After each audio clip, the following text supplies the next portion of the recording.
कभी सोचा है एक ऐसा इंसान जो सबसे शांत दिखता हो, क्या वो एक खामोश खतरा भी हो सकता है? कभी सोचा है शादी के बाद आने वाली खुशियां आपकी सांसें, आपकी ताकत, आपकी जिंदगी भी चुरा सकती है? ये कहानी संचित की है। एक ऐसा आदमी जिसकी जिंदगी में कोई रेड फ्लैग नहीं था, कोई वार्निंग नहीं थी, सब कुछ बिल्कुल नॉर्मल चल रहा था।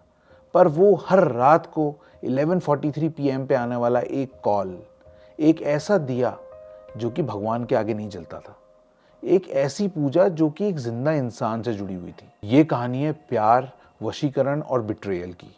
एक ऐसा लड़का जिसने प्यार में अपना सब कुछ गंवा दिया, और सबसे बुरी बात कि उसको पता भी नहीं चला कैसे।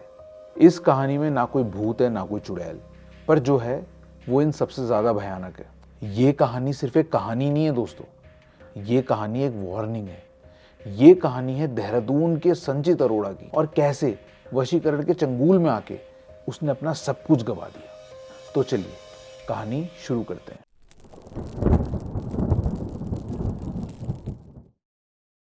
हाँ जी दोस्तों, so welcome to our channel stories by D, एक ऐसा चैनल जहां पे आपका भाई सुनाता है कुछ thrilling, spine chilling horror stories. दोस्तों आज की कहानी है संचित की कहानी। संचित देहरादून में रहने वाला है और उसकी ट्रू स्टोरी है। और संचित ने ये कहानी मुझे भेजी है और जेन्युइनली स्पाइन चिलिंग, रोंगटे खड़े करने वाली कहानी है। संचित ने कहानी मुझे ये बोल के भेजी है कि कहानी वो औरों को बताना चाहता है, इसके बारे में अवेयरनेस वो फैलाना चाहता है ताकि जो उसके साथ हुआ वो औरों के साथ ना हो। खैर कहानी शुरू करने से पहले सबसे पहले मैं आपसे माफी मांगना चाहता हूँ कि मैं बहुत दिनों तक गायब था। दोस्तों एक मेडिकल कंडीशन थी, मेरे दांत में कोई इशू था, फिर उस दांत में को निकलवाना पड़ा एंड देन बहुत कुछ हो गया। एक हफ्ते तक मैं ढंग से बोल भी नहीं पाया। अभी भी मेरे को पेन हो रहा है, बट मैं इतना एक्साइटेड था आपको कहानी सुनाने के लिए कि मेरे से रहा नहीं गया। इतने टाइम से मैं गायब था, इसलिए मैं अभी सब्सक्राइब करने के लिए नहीं कह रहा हूँ, मुझे पता है। पहले कहानी सुनाते हैं आपको, उसके बाद फिर आप वीडियो के एंड में सब्सक्राइब भी कर देना, लाइक भी कर देना। तो चलो दोस्तों इसी बात पे कहानी शुरू करते हैं। कहानी में सबसे पहले दोस्तों मैं आपको संचित के बारे में बताना चाहता हूँ। संचित का पूरा नाम संचित अरोड़ा है और वो देहरादून का रहने वाला है। ऑफ कोर्स इस कहानी के लिए मैंने उसका नाम चेंज कर दिया, but you know what I mean. So Sanchit की एज अभी 35 साल हो चुकी है एंड संचित इज स्टिल अनमैरिड। संचित एक बहुत बढ़िया लड़का है, उसका अपना खुद का बिजनेस है, वो ठीक ठाक कमा भी लेता है and he is just a very good man. वो एक अच्छा इंसान है, घर वालों के कहना मानता है, कम बोलता है, थोड़ा इंट्रोवर्ट भी है नेचर में, हमेशा से पढ़ाई में बहुत होशियार रहा है, हर किसी से मिलना जुलना, हर किसी की केयर करना उसका एक नेचर है। तो all in all he is a big green flag. संचित की लाइफ में सब कुछ एकदम बढ़िया चल रहा था, बस एक चीज की कमी थी, उसकी शादी की। वो 35 साल का हो चुका था और काफी टाइम से घर वाले उसके लिए लड़की ढूंढ रहे थे, पर संचित अपनी शादी में अपने पार्टनर के लिए ना बड़ा पिकी था। लगातार वो रिश्ते देखते जा रहा था, पर वो सबको रिजेक्ट कर देता था। ऐसे ही बहुत सारे रिश्तों में से एक दिन संचित की नजर एक बायोडेटा पे पड़ती है। वो बायोडेटा था हरमीत कौर का, और जैसे ही वो उसकी शक्ल देखता है ना, पता नहीं क्यों पहली नजर में ही संचित को हरमीत से प्यार सा हो जाता है। हरमीत दिल्ली की रहने वाली थी और संचित के कहने पे घर वाले मिलने का प्लान बनाते हैं। जब पहली बार संचित उससे मिलता है ना, बस संचित बस उसमें खो जाता है। एक शांत सी लड़की, ज्यादा बात नहीं करती थी, बिल्कुल सिंपल सा पहनावा, बहुत सिंपल सा घर, और परिवार के लोग भी बहुत ही बढ़िया से लगे उन्हें। सब कुछ नॉर्मल लग रहा था, कोई रेड फ्लैग नहीं, कोई वार्निंग नहीं, कुछ भी नहीं। बातें धीरे धीरे आगे बढ़ी, फैमिली लेवल पे डिस्कशंस हुए और धीरे धीरे बात शादी तक पहुंच गई। संचित को जैसे उसका ये सादगी भरा, इसका सिंपल नेचर पसंद आ गया। वैसे भी संचित को हमेशा से वही लोग अट्रैक्ट करते थे जो कि कम बोला करते थे, जो उसकी तरह इंट्रोवर्ट होते थे पर अंदर से डीप होते थे। शायद संचित को उसकी आंखों में वो गहराई दिख गई और संचित पहली मीटिंग में ही उसको पसंद करने लगा था। धीरे धीरे बात फैमिली लेवल पे डिस्कशन से हुई और करते करते इनका रिश्ता पक्का कर दिया गया। रिश्ता पक्का करने के सिर्फ 2 महीने के अंदर इनकी शादी भी हो गई। शादी के बाद सब कुछ नॉर्मल था, सब कुछ वैसा ही था जैसा बताया गया था, जैसा दिखाया गया था। हरमीत वैसी ही थी, शाय सी, इंट्रोवर्ट सी, ज्यादा बात नहीं करती थी, ज्यादा घुलती मिलती नहीं थी। हरमीत बिल्कुल सिंपल गोइंग थी, ऐसी कोई खास उसकी डिमांड्स नहीं थी। पर हाँ, अपनी पहली ही मीटिंग में उसने संचित को ये बात बता दी थी कि वो कभी भी पूजा नहीं करती, वो पूजा वगैरह बिलीव नहीं करती और कभी भी लाइफ में उसे पूजा वगैरह करने के लिए फोर्स ना किया जाए। उसने ये भी बोला था कि उसे ज्यादा बाहर जाना, घूमना फिरना, गेट टुगेदर या फंक्शंस पसंद नहीं है। उसके कोई फ्रेंड्स भी नहीं थे, ऑल्दो वो दिल्ली से पड़ी हुई थी, पर उसके कोई क्लोज फ्रेंड्स भी नहीं थे। शादी के बाद हरमीत घर वालों से भी उतना ही बात करती थी जितना घर वाले उससे सवाल पूछते थे, ना ज्यादा ना कम। और संचित से भी वो शुरू में ज्यादा कंफर्टेबल नहीं थी। संचित और घर वालों ने सोचा कि नई नई शादी है, नया घर है, नए लोग हैं, एडजस्ट होने में टाइम तो लगता ही है, इसलिए किसी ने ज्यादा प्रेशर नहीं डाला, ना कोई सवाल किया, ना कोई ताना मारा। धीरे धीरे ऐसे ही दिन बीतते गए।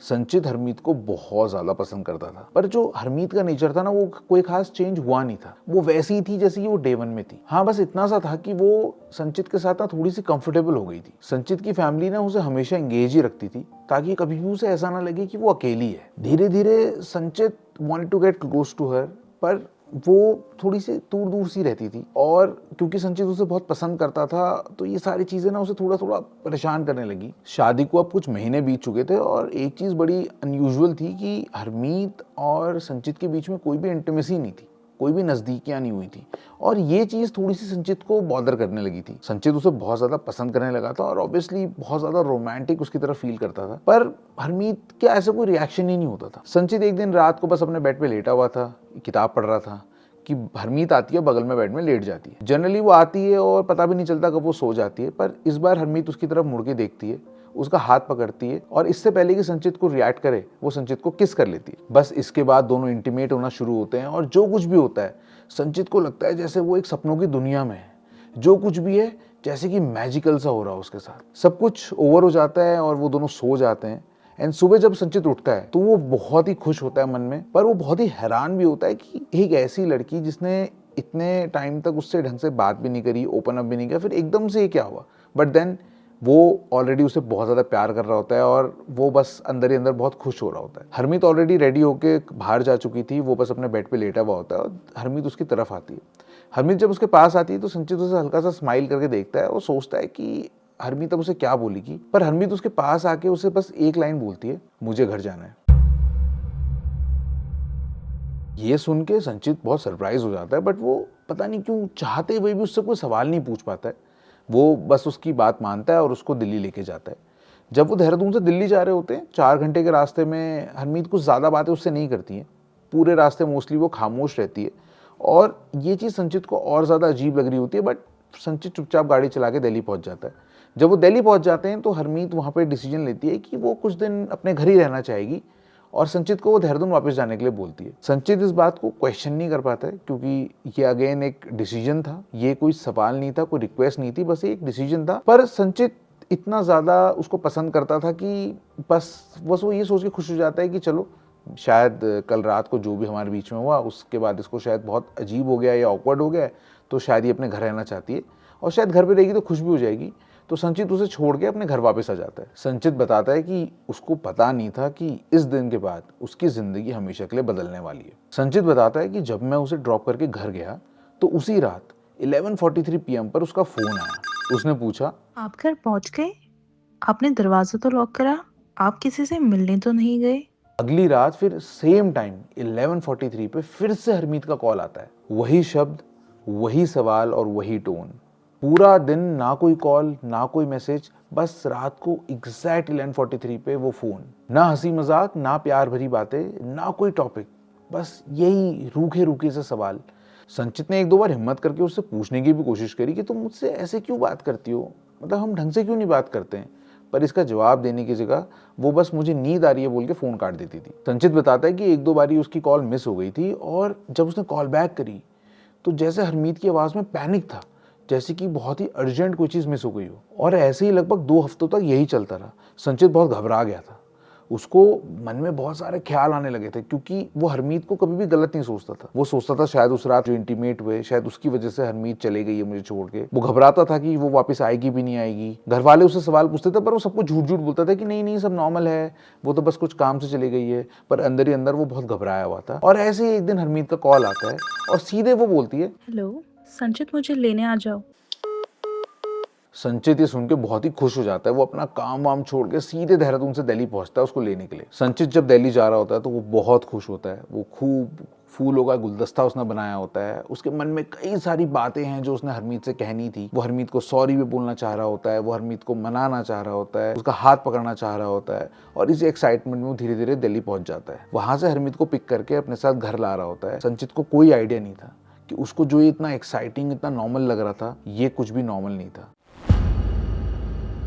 संचित हरमीत को लेके घर वापस आ गया था और सब कुछ ठीक लग रहा था। दिल्ली से आने के बाद जो थोड़ा ऑकवर्ड फेज था वो अब धीरे धीरे नॉर्मल हो रहा था। हरमीत अब पहले से ज्यादा कंफर्टेबल भी हो गई थी। वो ज्यादा बात तो नहीं करती थी, लेकिन अब उसकी जो खामोशी थी वो अजीब नहीं लगती थी। और फिर बिना किसी अनाउंसमेंट के, बिना किसी रीजन के, बिना किसी इशारे के वो कभी भी आके संचित के साथ इंटीमेट हो जाती थी। संचित बताता है कि उनके बीच में जब भी ये अनअनाउंस होता था तो वो उसको बिल्कुल मैजिकल लगता था और उसके होने के कई दिनों तक वो बस उसी के बारे में सोचा करता था। उसके बाद वो इतना ज्यादा डूब जाता था, वो इतना ज्यादा उसके प्यार में खो जाता था कि कई दिनों तक वो बस उसी के बारे में सोचा करता था। वो बस उसको देखा करता था, निहारा करता था।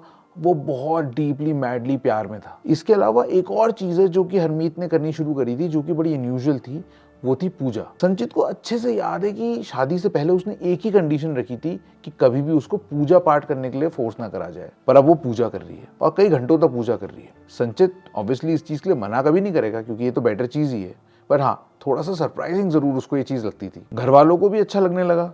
रोज सुबह सुबह घर में दिया जलता, अगरबत्ती की खुशबू आती, सबको लगा कि घर में शांति आ रही है। पर पूजा सिर्फ सुबह तक सीमित नहीं रही। कभी शाम को, कभी रात को अगरबत्ती की स्मेल कभी कभी पूरे घर में रह जाती थी। सुबह शाम कभी भी पूजा होती थी। धीरे धीरे हरमीत की जो पूजा करने की फ्रीक्वेंसी थी ना, वो बढ़ते गई और इनके जो घर का मंदिर था ना, वो छत पे था। तो हरमीत रूम से निकल के छत पे चली जाती और कई घंटों तक छत पे पूजा करती। एक दिन संचित घर पे ही था और हरमीत पूजा करने के लिए छत पे चले जाती है। तो संचित सोचता है कि क्यों ना आज वो भी पूजा में उसे ज्वाइन कर ले। तो वो छत पे जाता है तो वो देखता है कि वेरी सरप्राइजिंगली हरमीत मंदिर में नहीं बैठी है। हरमीत मंदिर के बाहर एक कोने में बैठी हुई है और वो बिल्कुल ध्यान लगाए हुए पूजा कर रही है। और वो जब उसके नज़दीक जाता है तो वो देखता है कि उसके आगे कोई भगवान नहीं है, उसके आगे एक दिया है। थोड़ा और नज़दीक जाता है तो वो देखता है कि उस दिए के बगल में एक फूल है और एक छोटे से कपड़े का पाउच है, छोटा सा थैला। संचित को ये सब देख के बड़ा अनयूजुअल लगा, पर संचित ने सोचा क्या पता कोई नई तरह की पूजा कर रही हो, बहुत तरह की पूजाएं होती हैं, क्या पता है कुछ और हमारी वेलबींग के लिए कर रही हो। ये सब देख के संचित वापस अपने रूम में आ जाता है। फिर ऐसे ही 3-4 दिन बीत जाता है और एक दिन संचित कैजुअली उससे पूछता है, हरमीत तुम पूजा किस भगवान की करती हो? हरमीत उसकी तरफ देखती है। उसकी आवाज़ नॉर्मल थी पर जवाब अजीब था। संचित तुम नहीं समझ पाओगी। ये जवाब संचित को बड़ा ही हर्ट करता है। संचित को ऐसा लगता है जैसे हरमीत ने उसे अपने से दूर कर दिया। थोड़ा सा उसको क्यूरियोसिटी भी होती है, थोड़ा सा बुरा भी लगता है, पर बस वो ये सोचता है कि यार ये उसकी अपनी चॉइस है, पूजा ही तो कर रही है, और बस वो इस बात को इग्नोर कर देता है। ऐसे ही करते करते 2 हफ्ते और बीत जाते हैं। इस बात को कई हफ्ते निकल जाते हैं और संचित बस कोशिश कर रहा होता है इस दौरान कि वो हरमीत के नज़दीक आ सके, उससे बात कर सके, पर हरमीत का बिहेवियर बिल्कुल शांत, कम बात करने वाला, बस वो वैसे ही बरकरार रहता है। ऐसी ही एक रात वो सोया होता है कि सडनली हरमीत उसे रात को नींद से उठाती है और सडनली वो इंटीमेट होना शुरू कर देते हैं। अब वो आपने कहावत सुनी होगी ना, बेगर्स आर नॉट चूजर्स। संचित कभी भी उसको क्वेश्चन नहीं कर पाता था कि तू मतलब 15 दिन 20 दिन तक तू मेरे पास भी नहीं आती है, बात भी नहीं करती है, फिर एकदम से इतना एक्सट्रीम, इतना अलग ही लेवल का इंटीमेसी, ये सब क्या है? पर संचित बस उस चीज को एंजॉय करता था क्योंकि संचित एक्चुअल में मुझसे बहुत ज्यादा प्यार करने लगा था। सुबह जब संचित उठता है तो संचित रियलाइज करता है कि वो थोड़ा बीमार सा फील कर रहा है। संचित को ऐसा लग रहा होता है जैसे उसका जो माइंड है ना, वो तो एकदम फिट है, पर उसकी जो बॉडी है वो उसका साथ नहीं दे रही हो। ऐसे ही 1-2 दिन बीत जाते हैं और वो जो उसकी थकान है, वो जो कमजोरी सी है, वो परमानेंट सी रहने लगती है। ऐसी थकान जैसे उसका पूरा बदन टूट रहा हो। रात भर सोकर भी सुबह उसको फ्रेश नहीं फील होता था। उसके जो बाल हैं वो भी झड़ने लगे थे और धीरे धीरे ना उसका दुकान पे जाने का भी मन नहीं करता था। संचित खुद कंफ्यूज हो गया था कि ये बीमारी भी है पर मैं बीमार जैसा फील भी नहीं करता हूँ। वो डॉक्टर के पास जाते हैं, बहुत सारे टेस्ट होते हैं उसके, पर सारी रिपोर्ट्स नॉर्मल आती हैं।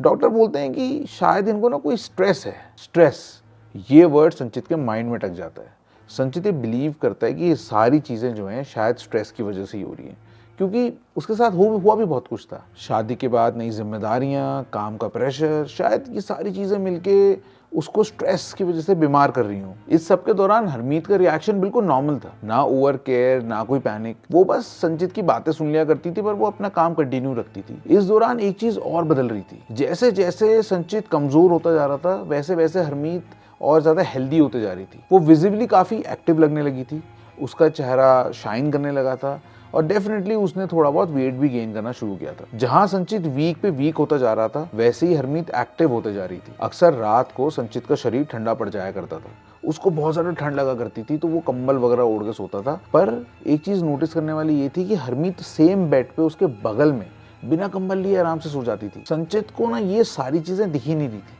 वो अभी भी बस हरमीत से कहीं ना कहीं बहुत प्यार कर रहा था और हर चीज में हरमीत की अच्छाई को ही वो देखा करता था। हरमीत का जो पूजा करने का तरीका था, जो पैटर्न था, ये बहुत वियर्ड और वाइल्ड होता जा रहा था, पर ये सारी चीजें उसको बढ़िया लगती थी। संचित सोचता था वो सारी चीजें वो शायद उसके भले के लिए कर रही है। संचित का जो हाल था, ये जो उसकी लाचारी थी, उसको लाचारी जैसी नहीं लग रही थी। वो दिन भर बस घर में रहता था और उसकी बस ये फीलिंग की हरमीत उस घर में, बस उस फीलिंग के सहारे वो इतना खुश था कि उसको अपनी कमजोरी, अपना बिजनेस में लॉस, फिजिकल हेल्थ का लॉस, ये सारी चीजें फील नहीं होती थी। एक दिन ऐसे ही वो बताता है संचित कि वो रात को बस लेटा हुआ था बेड पे और उसको ऐसे लग रहा था जैसे उसको बुखार आ रहा है। हरमीत उसके पास आती है और उसके बगल में आके बैठ जाती है और फिर धीरे से उसका हाथ पकड़ लेती है। ये एग्जैक्ट वही मोमेंट था जो वो इंटीमेट होने से पहले करा करती थी। वो जैसे ही उसका हाथ पकड़ती है तो संचित के माइंड में बस एक यही थॉट आता है कि यार मैं कुछ कर पाऊंगा नहीं कर पाऊंगा, मैं बहुत थका हुआ हूँ, मैं बहुत टायर्ड हूँ, मैं बीमार हूँ।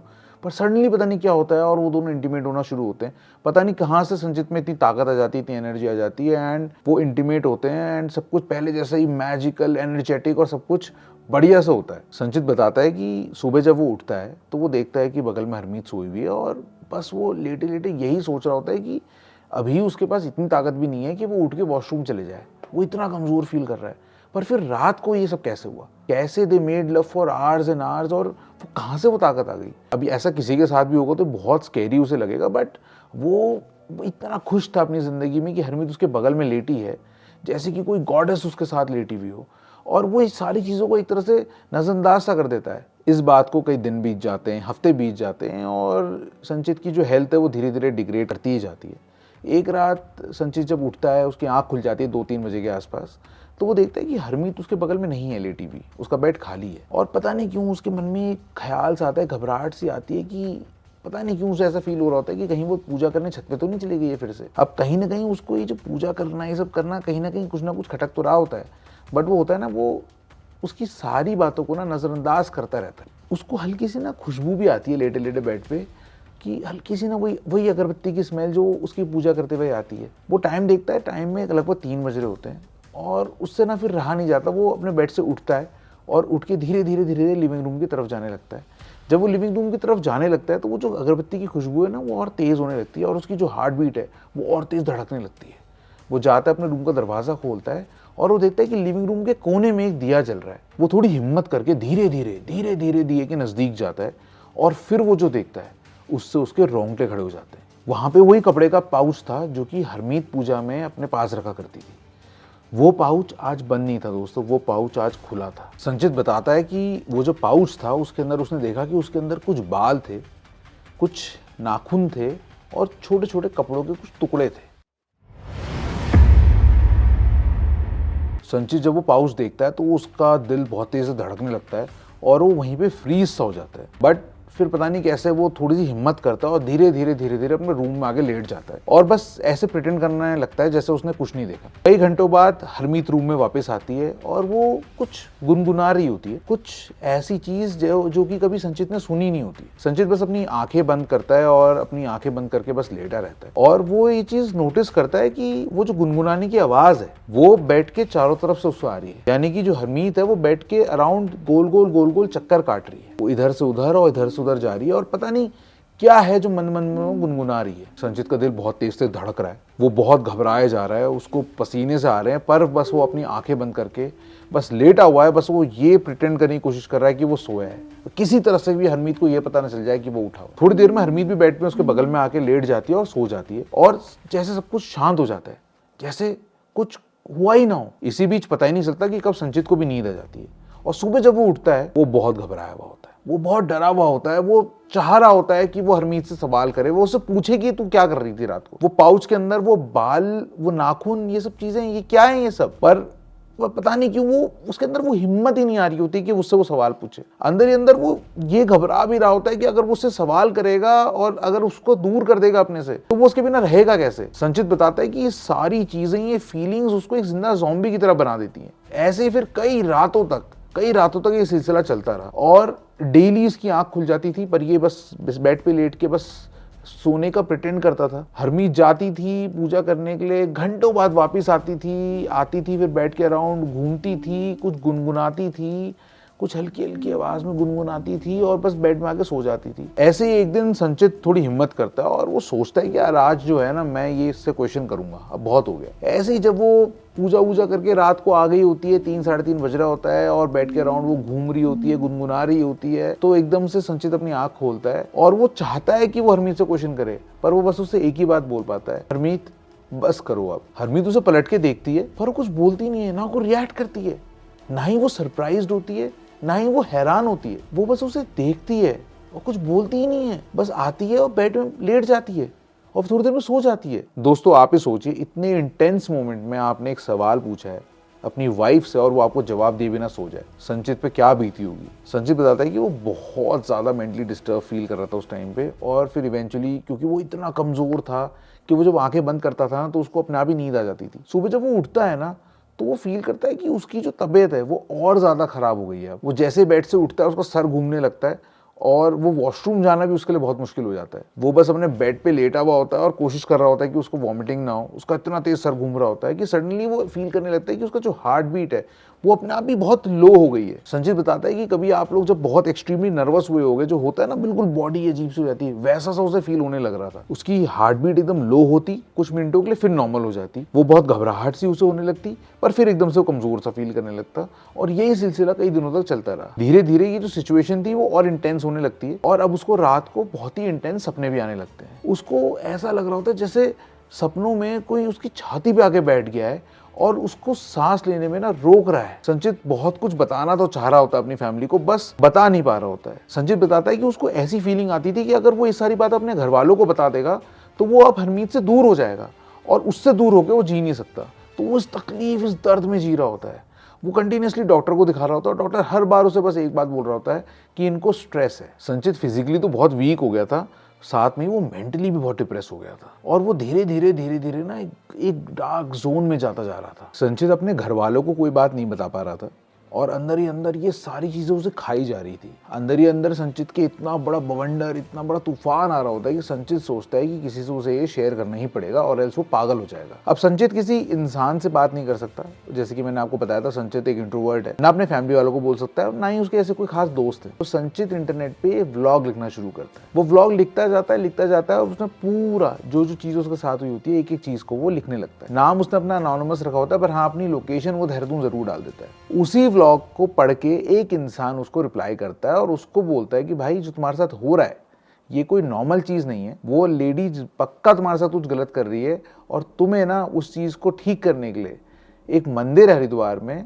चंडी देवी के नाम से, आपको वहां जाना चाहिए और वहां जाके फलाना फलाना पंडित जी हैं, इनसे मिलना चाहिए। अब संचित बेचारा ऑब्वियसली घबराया हुआ था, उसको कहीं ना कहीं पता तो था कि ये सामने वाला बंदा सही बात बोल रहा है, पर वो एक डिनायल मोड में था। फिर भी क्योंकि वो इतना परेशान हो चुका होता है, एक दिन वो कुछ काम का बहाना बना के अपने ड्राइवर के साथ वो हरिद्वार निकल जाता है। हरिद्वार में वो चंडी देवी मंदिर पहुंचता है और वहां पे बताया कि पंडित जी से जाके मिलता है और उनको पूरी कहानी सुनाता है। पंडित जी उसकी पूरी कहानी सुनते हैं और उसका हाथ पकड़ के उसको एक और पंडित जी के पास ले जाते हैं। संचित बताते हैं कि इस दौरान जो उसने जर्नी करी होती, जब वो घर से निकलता है और हरिद्वार जाता है, तो धीरे धीरे ना उसके अंदर थोड़ी सी ताकत सी वापस आ रही होती है। उसको ऐसा लग रहा था जैसे उसके अंदर जो उसकी शक्ति है ना, वापस उसकी ताकत, हिम्मत है, वो वापस आ रही है। और वो जब मंदिर पहुंचता है तो वो कंफर्टेबली चल फिर रहा होता है। घर पे नहीं तो उसको 4 कदम चलने के बाद ना सांस सी लग जाती थी, कमजोरी सी हो जाती थी। यहाँ पे वो चल फिर रहा होता है, सीढ़ी वीढ़ी भी चढ़ जाता है, तो उसको अपने आप में बहुत पॉजिटिव लग रहा होता है। वो दूसरे पंडित जी के पास जाता है और जैसे ही वो पंडित जी के पास जाता है, पंडित जी उसको देखते हैं और देखते ही उसको बोलते हैं, वो पूजा भगवान के लिए नहीं करती है, वो पूजा किसी और चीज के लिए करती है, ऐसी चीज जो भगवान से बहुत दूर है। इसमें जिंदा इंसान का नाम लिया जाता है और अगर तुम्हारे शरीर का हिस्सा हो उसमें तो समझ जाओ पकड़ हो चुकी है। संचित बताता है कि पंडित जी ने ऐसी बात बोली जो अभी तक उसके कानों में गूंजती है, बेटा ये वशीकरण है, एक शरीर पूरा भर जाता है और एक खाली रह जाता है। दोस्तों संचित उस समय पे घबरा गया होता है, उसका दिल तेजी से धड़क रहा होता है, मानो ये सब चीजें उसे पता तो थी, बस किसी और के मुंह से वो सारी बातें सुन रहा हूँ। पंडित जी उससे पूछते हैं कि जो मैंने बोला वो सही है कि नहीं, और संचित पता नहीं किस चीज में फंसा हुआ था। वो उसमें नेगेटिव में अपना सर हिलाता है, वो अपना सर हिलाता है और पंडित जी उसे देखते हैं और फिर जोर से हंसते हैं। समय लगेगा तेरे को छूटने में, समय लगेगा। पंडित जी संचित का हाथ पकड़ते हैं और बोलते हैं तुम जब कमजोर होते हो तो वो तेज होती है। जब तुम्हारे शरीर में जान नहीं होती तो क्या उसके चेहरे पे तेज दिखता है? संचित के हाथ कांपने लगते हैं और वो रोने लगता है और वो रोते रोते बहुत हिम्मत करके पंडित जी से सवाल पूछता है कि पंडित जी, इसका कोई इलाज है क्या? इलाज नहीं है, पर पकड़ कमजोर करी जा सकती है। तुम्हें उसे छोड़ना होगा, पर बिना बताए। संचित की आंखें एकदम नीचे हो जाती है, जैसे वो अपनी ही नजरों में गिर गया हो। संचित हाथ जोड़ता है और पंडित जी से पूछता है कि पंडित जी, अगर मैं नहीं छोड़ पाऊं उसे तो? नहीं छोड़ोगे तो अपने आप को खो बैठोगे। तुम वही करोगे जो वो बोलेगी। अभी तो फिर भी सोच पा रहे हो, फिर तुम जिंदा लाश हो जाओगे। उस दिन संचित ये समझ जाता है कि हरमीत उसे प्यार नहीं करती थी, वो उसे बस पकड़ के रख रही थी, जस्ट लाइक अ टॉय। जब हरमीत का मन होता था बात करने का, वो बात करती थी। जब उसका मन होता था प्लेजर का, तो वो प्लेजर ले लेती थी। बाकी टाइम वो संचित से शायद उसकी सोल को सोख रही थी, सोल को खींच रही थी। वो जो पूजा करती थी वो भगवान के लिए नहीं थी, वो एक रास्ते के लिए थी। ऐसा रास्ता जिससे संचित की जिंदगी धीरे धीरे उसकी जिंदगी बन रही थी। संचित की सिचुएशन समझो आप, कैसे कैसे वो फंस गया होगा, कैसे इस गर्त में घुस गया होगा कि इतना सब होने के बाद भी वो हरमीत को कन्फ्रंट नहीं कर रहा होता है। हरमीत सेम अपने रेगुलर रूटीन पे डेली चल रहा होता है, उसका रेगुलर रूटीन वही सेम। रात को उठना, पूजा करना, सुबह उठना, पूजा करना, रात को बिस्तर के अराउंड घूमना, गुनगुनाना, अजीब से मंत्र पढ़ना, पता नहीं क्या क्या। पर ये सब जानते हुए भी, ये सब संचित के सामने होते हुए भी वो उसे कन्फ्रंट ही नहीं कर पा रहा होता है। वो बेबस हो गया होता है। संचित के घर वाले भी धीरे धीरे बहुत ही ज़्यादा घबराने लगते हैं, वो बहुत ही परेशान रहने लगते हैं। संचित देख रहा होता है कि कैसे उसके पेरेंट्स की भी धीरे धीरे तबीयत खराब से होने लगी है। आए दिन उसकी जो मदर है वो संचित के पास आके रोने लगती, रोते रोते वो बेचारी कई बार तो वहीं पे बेहोश सी होने लगती थी। और ये सारी चीज़ें ना संचित को और ज़्यादा तोड़ रही थी। संचित बताता है कि ऐसे ही एक दिन उसकी माँ आती है रूम में और उसकी मम्मी उसके बगल में बैठती है, उसका हाथ पकड़ती है और ज़ोर ज़ोर से रोने लगती है और बस ज़ोर ज़ोर से भगवान की तरफ इशारा करके कहने लगती है कि प्लीज़ मेरे बेटे को ठीक कर दो, इसको हिम्मत दो, इसको ठीक करो। और पता नहीं ये सारी बातें सुन के संचित के अंदर कैसे थोड़ी सी हिम्मत आती है कि संचित अपनी माँ को पूरी बात बताता है। और जब वो बातें बताने लगता है, संचित की मदर की आंखें फटी की फटी रह जाती हैं। उनको इतना सा भी आइडिया नहीं होता है कि उनके पीछे से उसी घर में ये सब चल रहा है। संचित की मदर बस रोने लगती है और ज़ोर ज़ोर से बस यही कहने लगती है कि मैंने अपनी बेटी की ज़िंदगी ख़राब कर दी, मैंने कहाँ रिश्ता करा दिया, मैंने कहाँ रिश्ता करा दिया। अच्छा, जब संचित ने बात बताई थी तो वहाँ पे हरमीत नहीं थी और संचित की मॉम इतना क्लेवरली एक्ट करती है, वो बिल्कुल भी हरमीत को पता नहीं लगने देती कि ये बात उन्हें पता है। और वहाँ से संचित के फादर को कॉल करके सारी बातें बताती हैं। संचित के फादर भी ऑब्वियसली बहुत ही हैरान हो जाते हैं, हक्के बक्के रह जाते हैं और बहुत घबरा जाते हैं। वो लोग घर वापस आते हैं, बस वो हरमीत को ना ये अंदाज़ा नहीं लगने देना चाहते हैं कि उनको ये सारी बातें पता है। वो अंदर ही अंदर बस प्लानिंग करते हैं कि कैसे हरमीत को अब घर से बाहर करें और उसके बाद फिर इन सब चीज़ों को वो ठीक करने की कोशिश करें। 2-4 दिन ये सारी चीज़ें आपस में प्लान करने के बाद वो लोग हरमीत के पास जाते हैं और हरमीत से कहते हैं कि बेटा, आप कुछ दिनों के लिए घर चले जाओ ना, दिल्ली चले जाओ, मैं छुड़वा देते हैं आपको। और जैसे ही ये बात वो हरमीत से बोलते हैं, हरमीत हंसने लगती है।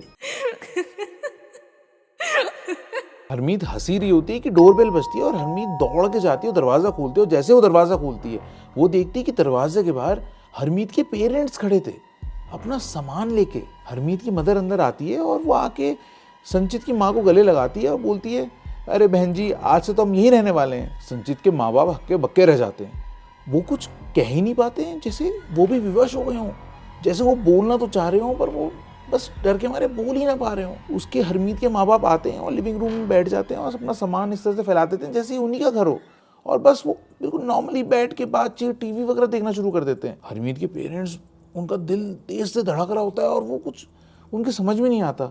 वो कमरे में आते हैं और बस एक दूसरे को देखते हैं और रोने लगते हैं। संचित बताता है कि वो अपने रूम में था और वो उस दिन इतना वीक फील कर रहा था कि वो बाहर तक नहीं आ पाता है। और उसके जो सास ससुर हैं, जो कि लिविंग रूम में आकर टीवी देख रहे हैं, वो एक बार भी अंदर नहीं आते उससे मिलने के लिए। और यहाँ पे तो कंफर्म हो जाता है कि ये जो भी चीज़ें हो रही हैं, ये सब चीज़ें एज पर प्लान हो रही हैं। हरमीत के माँ बाप की बाहर हंसने खिलखिलाने की आवाज़ें संचित के रूम में आ रही होती हैं और संचित के माँ बाप के रूम में भी आ रही होती हैं। मिडनाइट संचित के फादर के सीने में दर्द सा होने लगता है।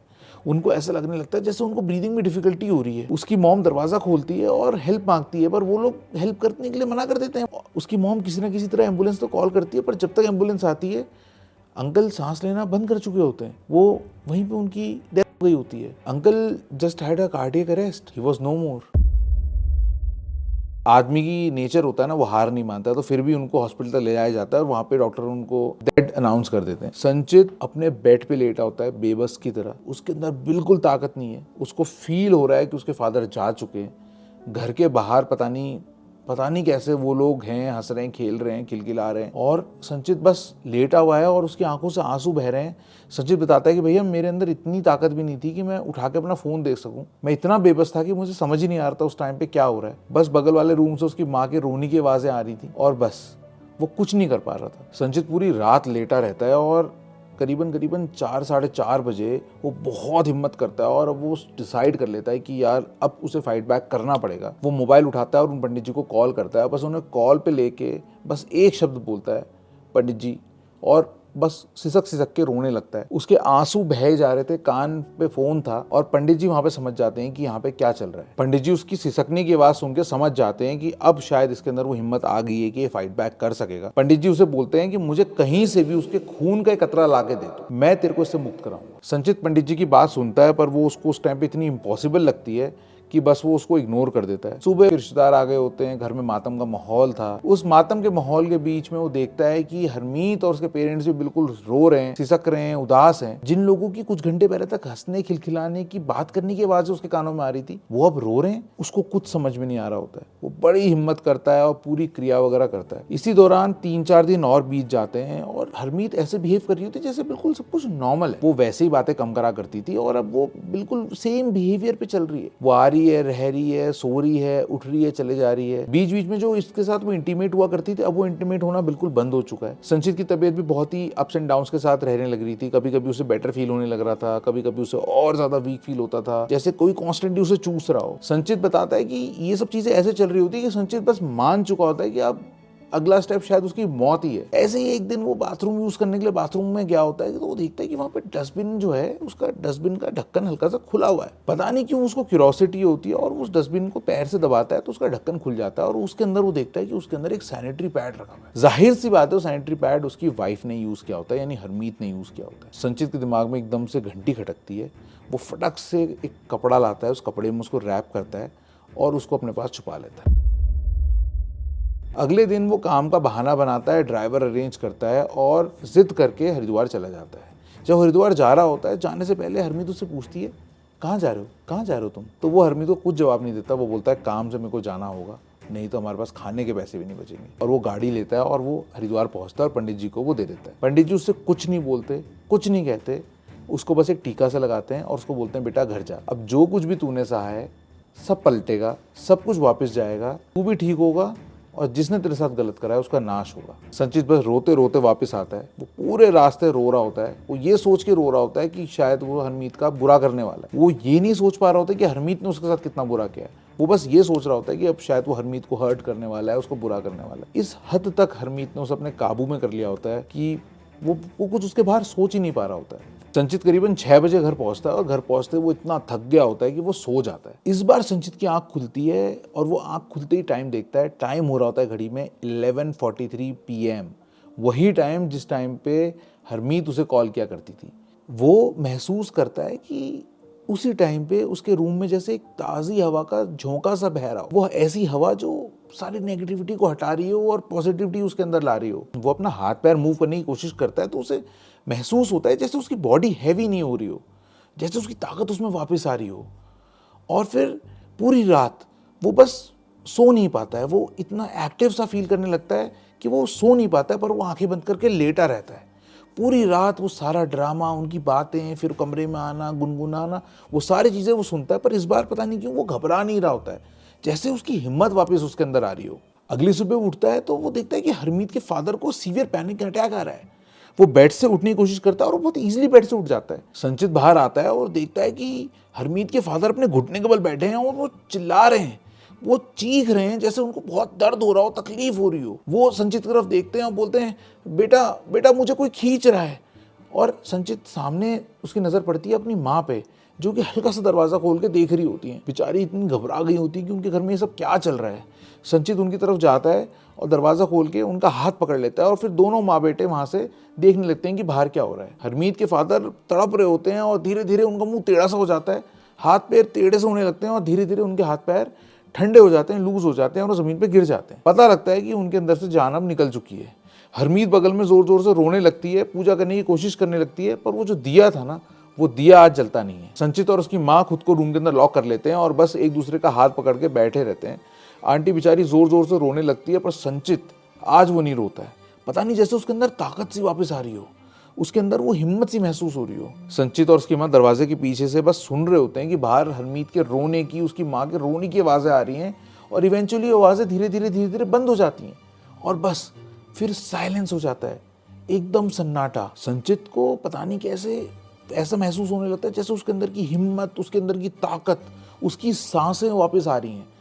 कई घंटों तक जब बाहर से कोई आवाज़ नहीं आती तो संचित बाहर जाकर दरवाज़ा खोलता है और वो देखता है कि हरमीत कोने में बैठी हुई है और वो रो रही है। उसकी माँ भी उसके साथ बगल में बैठी हुई है और बस वो अपने फादर को देखे जा रही है। संचित बताता है कि पता नहीं भाई, मेरे को कैसे उस समय पे इतनी एनर्जी और इतनी ताकत महसूस हुई। ऐसा लगा कि जैसे हनुमान जी ने मुझ पे ना ताकत डाल दी हो, जैसे चंडी मैया ने मेरे अंदर ताकत डाली हो। वो वहाँ जाता है और हरमीत से बोलता है, तू इस घर से निकलेगी, अब तू इस घर में नहीं रहेगी।